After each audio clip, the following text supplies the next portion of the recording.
Ang sabi ng isang senador na nakaupo na dating PNP Director General, collateral damage. Collateral damage lang ba ang pagpatay? Yan ang gusto kong sagutin ng senador na yan. Collateral damage lang ba ang pagpatay kay Kian de los Santos? Collateral damage lang ba ang pagpatay sa isang 3 taong gulang sa Cebu? Collateral damage lang ba ang pagpatay sa isang 9 taong gulang na bata doon sa Caloocan? Collateral damage? Ang pagpatay sa isang pinagtanungan lang kung nasaan si Pilo.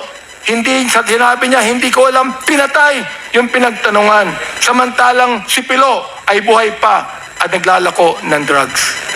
It's hard to breathe, but that's alright. Hush.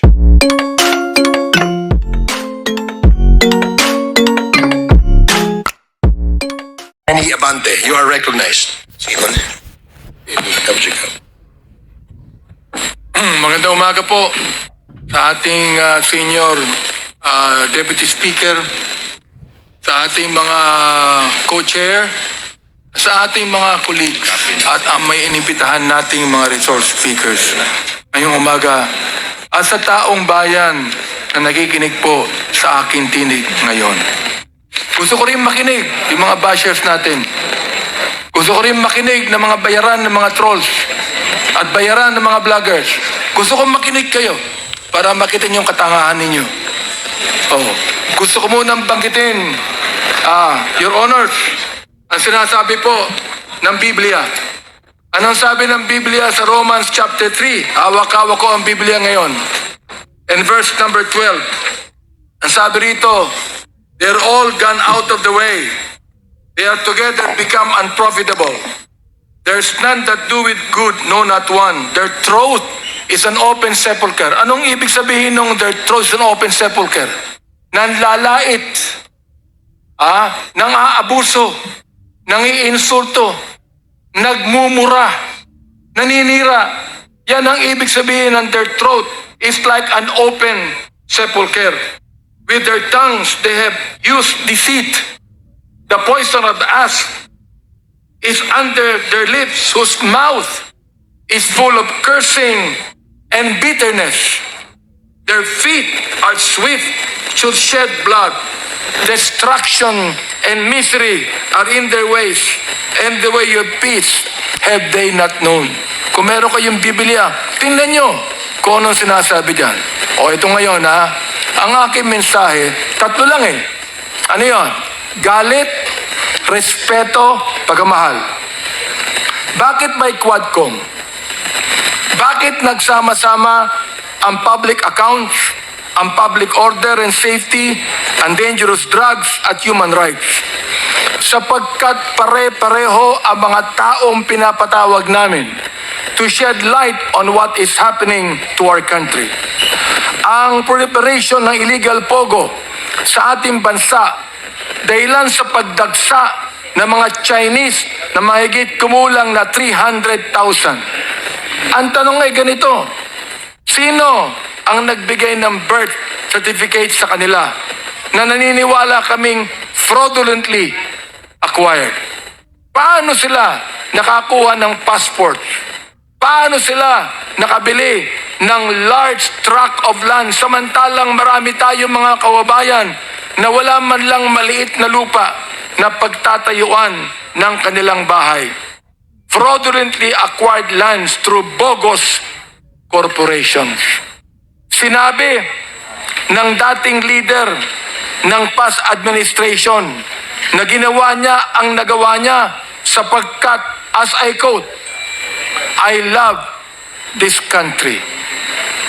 Billions of pogo money exchanged hands between these Chinese and some high public officials in the past administration. Pagmamahal ba sa bayan ito? Or tulad ng sinabi ng Biblia, the love of money is the root of all evil. Pagmamahal ba sa bayan? If you allowed the hundreds of thousands of Chinese to come here who do not even love this country? Pagmamahal ba sa bayan na ilagay mo sa bingit ng alanganin ng ekonomiya ng bansa? Aber, gumanda ba ang bansa natin? Nabawasan ba ang korupsyon? Ang PNP na dapat magbigay ng proteksyon sa ating mamamayan ay naging kanlungan ng mga drug syndicates. Bakit? Pera. Kinakampihan natin ng war on drugs. Kinakampihan natin yan. Pero bakit kinakailangan may mamatay o pinatay na mga 30,000 na tao na ang karamihan niyan ay mistaken identity, na ang iba ay mga bata?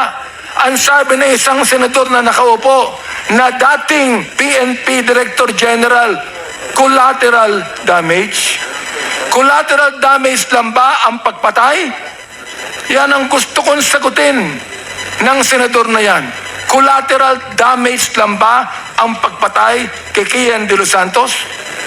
Collateral damage lang ba ang pagpatay sa isang 3 taong gulang sa Cebu? Collateral damage lang ba ang pagpatay sa isang 9 na taong gulang na bata doon sa Caloocan? Collateral damage? Ang pagpatay sa isang pinagtanungan lang kung nasaan si Pilo. Hindi sa sinabi niya, hindi ko alam, pinatay yung pinagtanungan. Samantalang si Pilo ay buhay pa at naglalako ng drugs. Collateral damage ba ang pagpatay sa isang driver ng tricycle driver? Na nagsakay ng drug pusher? Pinatay yung drug pusher, pero pinatay din ang driver ng tricycle. Yung pa ay collateral damage. Pagamahal pa sa bayan ito. Kapag ang tao pumapatay ng marami, at binabayaran ang mga pumapatay, pagamahal ba sa bayan ito? Nais kong sabihin sa inyo, there is not one family that has the monopoly of love of this country. There are almost 120 million Filipinos, and most of these Filipinos love their country. Ayaw natin na mayroon lang isang pamilya na magsasabi na sila ang nagmamahal sa bansang ito. Galit tayo. Bakit may Quadcom? Galit tayo sa masama na tinutulak ang bansa sa kasamaan. Bakit may Quadcom? Galit tayo sa Pogo o anumang sugal na lalong nagpapahirap sa ating bayan at nagpapayaman sa ilan. Galit tayo sa droga na pumapatay sa maraming ating kabataan. Galit tayo sa mga human rights violators.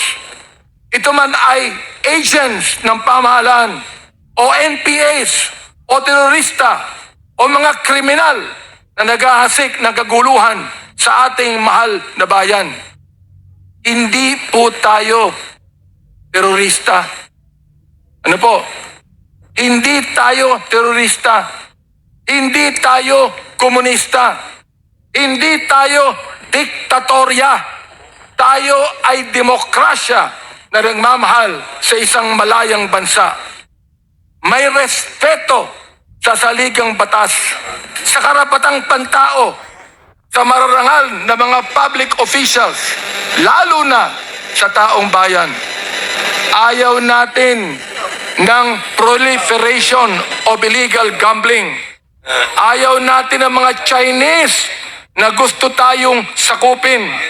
Ayaw natin ng ilang mga opisyal ng bayan na imbis na suportahan ang bayan ay nagkikitulog sa higaan ng mga dayuhan.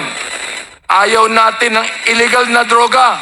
Ayaw natin ng patayan. Galit tayo dyan. Respetado natin ang batas. At dahil dito, mahal natin ang ating bayang Pilipinas.